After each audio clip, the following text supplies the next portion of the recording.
Hmm. Sa, Ikaw? sa Canada po. Nasa Saudi po ako ngayon. Oo. Ilang taon na po Matagal kayo dyan? matagal na po kayo diyan? 39. No, no, no. Ilang taon na po kayo dyan sa Saudi? Okay, sorry, sorry. Mag-ano na, 18 months. Oh, Pero 4 times tagal. ko na dito. Pang-apat na, ano Matagal na, na pala. balik-balik. Pero pauwi na rin ako sa August po. Ah, Ikaw, matagal matagal. na po ba kayo diyan? Residence po ako dito, ma'am. Mga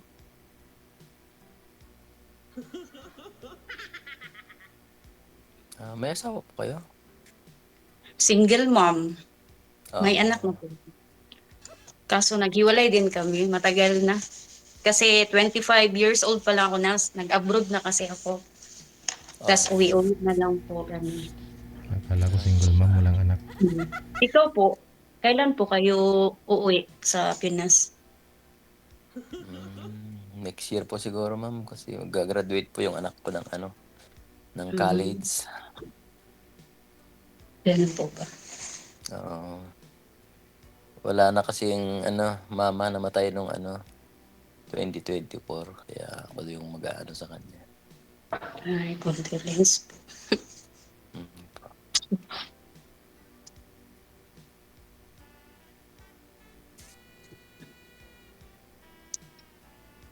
Ilang taon na po kayo? 40 na po. So, 1986 ka rin? Opo. Sige. 40. Ilan ang anak mo? Isa lang po. Isang babae, 20 years old siya. Mas matanda siya sa anak ko. Graduate na next year, 2027.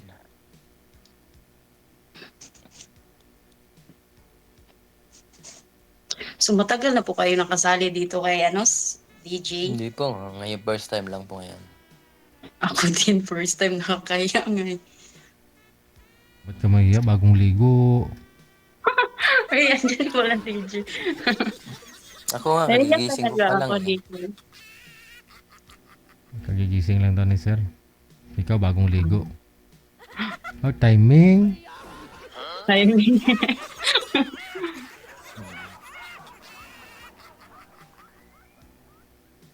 DJ, wala naman akong masabi ni Jay. Wala. Naiya ako sa mga viewers mo.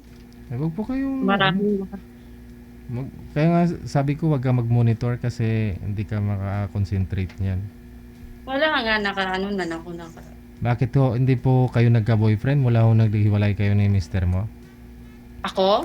Hindi ako. Hindi Ako naka-boyfriend po si Alo, DJ. siya. Kaso naka-boyfriend po ako kaso naghiwalay din kami. Kasi sa abroad ka nga no? Oo. Yun lang. Pabalik-balik kasi ako ng abroad tapos hindi rin siya maano ba? Mm. Hindi rin siya makontento. Oh, hindi talaga makontento nun. Yung fulfillment niya. Kasi malayo kay, wala kay. Hirap Ayan. kaya. Masakit kayo sa kamay. Ayan. Hindi, joke lang. Pero yun naman talaga eh. Yung mga asawa nga naghiwalay, boyfriend pa kaya. Ayan. Bahala siya kayo. Ito na kasi pareho kayong malayo sa isa't isa. Si Sir na sa Canada. Sabagay no. Tawag-tawag, madali lang din naman yan. Para magkatabi lang din kayo no. Oh no. Resident na po kayo dyan, sir. Tapos so, Opo, sir. yung ex-housewife o yung yung ex-wife mo saan na po? Sumakabilang buhay na po, last 2024. So 2 years na rin no. Diyan din po sa Canada, sir? Mag 2 years pa lang po sa Mm. sa katapusan ng July. Anong kinamatay? Heart attack po. Dyan sa Canada, inatake? Sa Pilipinas po kasi nagtatrabaho pa po siya ng government sa agriculturist sa LGU siya. Oo, siyempre ikot-ikot yun, mainit, no? Ganun siguro. Opo. Oo. Pero dyan, Hindi sir, po kasi lahi po kasi nila yung ah, sakit na gano'n. Pero dyan sa Canada, sir, dahil nga malamig, uso din po ba yung mga ganyan na kinamatay ng tao? Uso po dito sir ang mga cancer kasi yung mga Pagkain, no? kinakain siguro na puro procent. Yun po, oo. Nabubuhay yung mga... Saka mga dito yung sakit ng mga katawan kasi sa lamig hindi ka naman pinapawisan kahit summer. Summer, yung ulo ko nga lang pinapawisan pag summer eh. Oo. Yung buhok ko lang pinapawisan.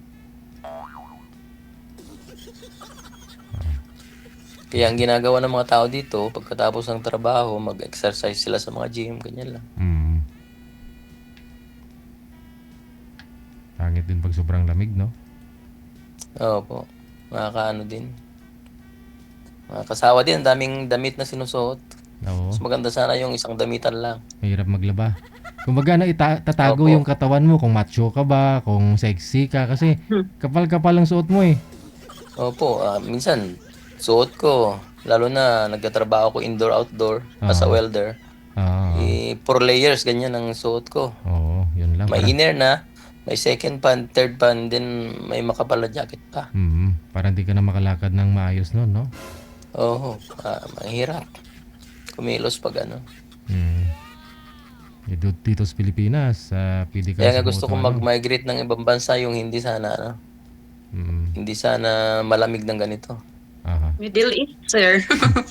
Ngayon, malapit na ang... Galing na po ako dati sa sa Dubai. Parang Pinas lang yun, no? Galing po ako sa Dubai, ma'am, sa Jumeirah. Ako malapit sa dagat dati, sa Dry Docks World, Dubai. Ako nagtatrabaho. Dati din ako sa Dubai, pero sa sa UAE pala yun. Abu Dhabi. Malapit lang naman ang UAE at saka Dubai, 2 hours.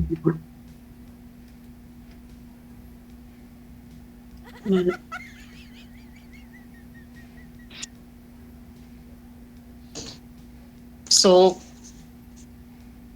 chat lang tayo, sir. Talaga. Ano na lang tayo kay DJ.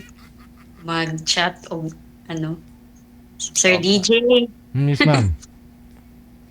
mag-on off. No? Ay, mag-off air na po ako.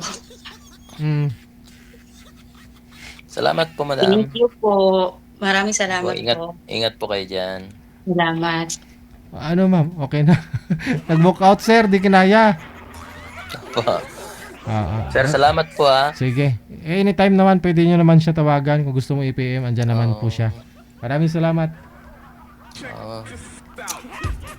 Pwede nyo pa akong sir. Hanapan din pagka Okay, sige. PM lang po kayo ulit, sir, ha? Sige po, sir. Sige. Ibig sabihin, ramdam ni sir, no? Baka nahiya lang si ma'am. Pero kung type mo, sir, si madam, pwede mo siya i-chat dyan. Baka nahihiya lang si madam. Kasi marami daw pong bashers.